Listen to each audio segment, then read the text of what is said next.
કેમ છો બધા? મજામાં છો ને? આજે આપણે દક્ષિણ ગુજરાતના ટ્રેડિશનલ વાનગી ઢેખરા બનાવીશું. આ હમણાં તો લીલી તુવર એટલી જ સરસ મળી રહી છે બજારમાં. તો અમારે ત્યાં તો આ આખા શિયાળામાં 3-4 વાર બને છે. જો ઢેખરા એકદમ જ ઉપરથી ક્રિસ્પી છે અને અંદરથી એકદમ પોચા છે. આપણે પહેલા તુવરને બાફી લઈએ. 1 કપ પહેલા તુવરના દાણા આપણે લઈ લઈશું. તેને કુકરમાં બાફી લઈશું. આ રીતે પહેલા બાફી લઈએ ને તો આપણા ઢેકરામાં દાણા એકદમ સરસ પોચા રહેશે. ડૂબે ને તેટલું પાણી લેવાનું. એને 2 સીટી આપણે બોલાવી દેવાની. પેન લઈ લીધું છે. 1 કપ તુવરના દાણા હતા તો 1 કપ પાણી લઈ લેવાનું.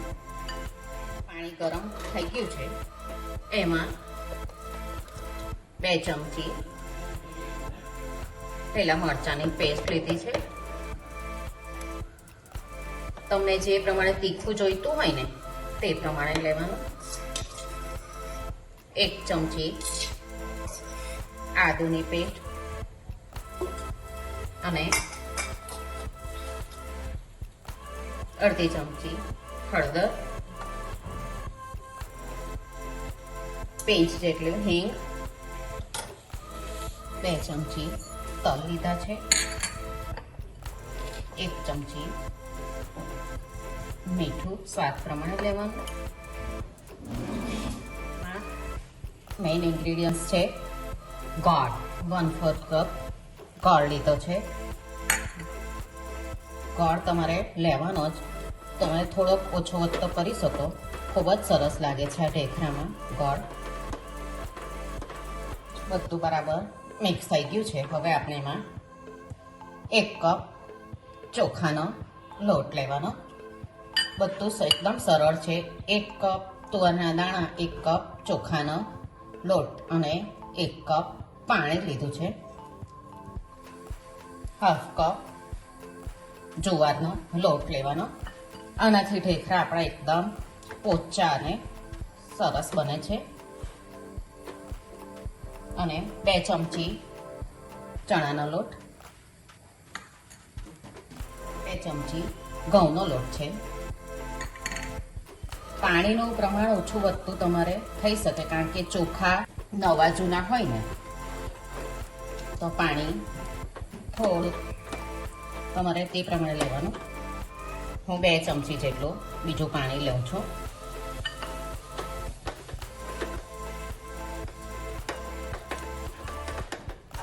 ચોખા પાણી એ પીએ ને તે પ્રમાણે ઉપરથી થોડુંક એવું લાગે તો લઈ લેવાનું.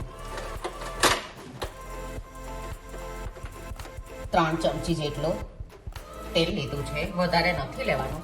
જો તમારું મણ વધારે પડી જાય ને તો તરીએ ને આપણે ઢેખરા ત્યારે તેલ વાળા લાગે અને અંદર છૂટા પણ પડી જાય. એટલે ઢાંકીને 5 મિનિટ માટે થવા દઈશું. 5 મિનિટ થઈ ગઈ છે.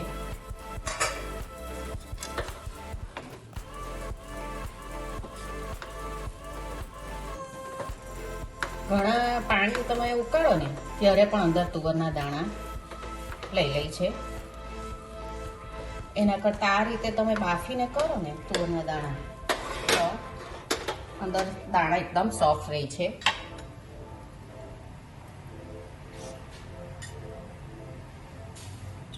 દાણા એકદમ સરસ ચડી ગયા છે. એમાં પાણી આપણે નિતારી લઈએ. તુવરના દાણા અંદર ઉમેરી દેવાના.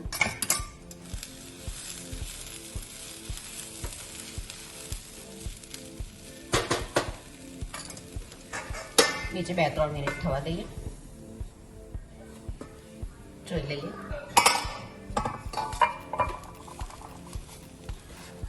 આપણો લોટ પણ ચડી ગયો છે.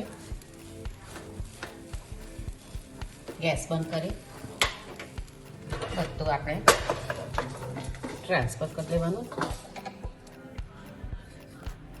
થોડીક વાર આપણે ઠંડો થવા દઈશું એને. આ મેં હાફ કપ જેટલા કોથમીર અને લીલું લસણ લીધું છે. હમણાં લીલું લસણ સારું એવું મળે છે તો જરૂર લેવાનું. ખૂબ જ સરસ ટેસ્ટ આવે એનો.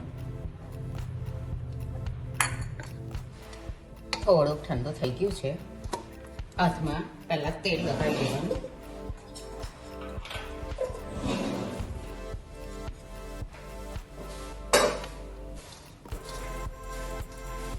આ રીતે મસળી લેવાનું. બધો લોટ આ રીતે મસળી લેવાનો.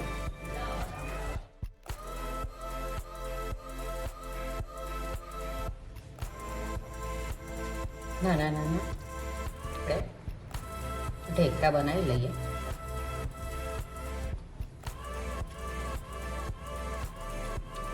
આ રીતે બનાવી દેવાના બધા.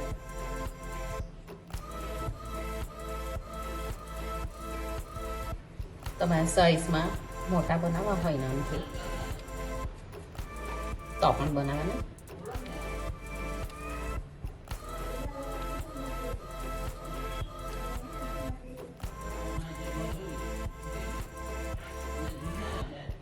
બધા ઢેકરા તળાઈ ગયા છે. તેલ ગરમ થઈ જાય પછી એને મીડિયમ ફ્લેમ રાખવાની. ઢેકરાને તળી લઈએ. મને આ ચોખા મારા જૂના હતા એટલે મને પાણી 1 કપ અને બીજું હાફ કપ લીધું. તમારે પહેલાં ઓછું જ લેવાનું.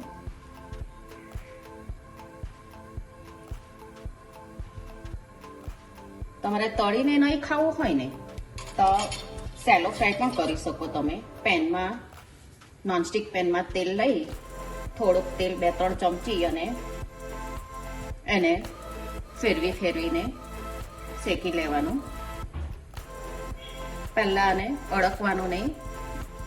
1-2 મિનિટ પછી અને આપણે ઉપર આવશે તો એ ફેરવવાનું, ફેરવી લેવાનું. તેલ એકદમ બરાબર ગરમ થવા દેવાનું. હું તો અંદર ઢેકરા તૂટી જાય. તમે આ રીતે લોટ બાફીને રવા દેવો ને ફ્રીજમાં તો 3-4 દિવસ સુધી એ સારો રહે છે. ને તમારે કશે જવાનું હોય કરીને જાઓ અને આવીને તળી લેવાનું. કાઢી લઈએ. જુઓ છે ને એકદમ સરસ તળાઈ ગયા છે. બીજા મૂકી દઈએ.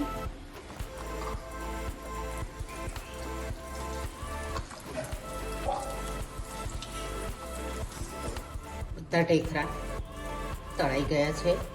ઢેકરાને મેં ચા સાથે સર્વ કર્યું છે. તમે ચા સાથે આ ઢેકરા ખૂબ જ સરસ લાગે છે અને ઠંડા તો એટલા જ સરસ લાગે. તમે પણ આ રીતે બનાવજો અને મને કહેજો કે તમને આ ઢેકરા કેવા લાગ્યા. આપણે પાછા મળીશું બીજી રેસીપી સાથે. આવજો.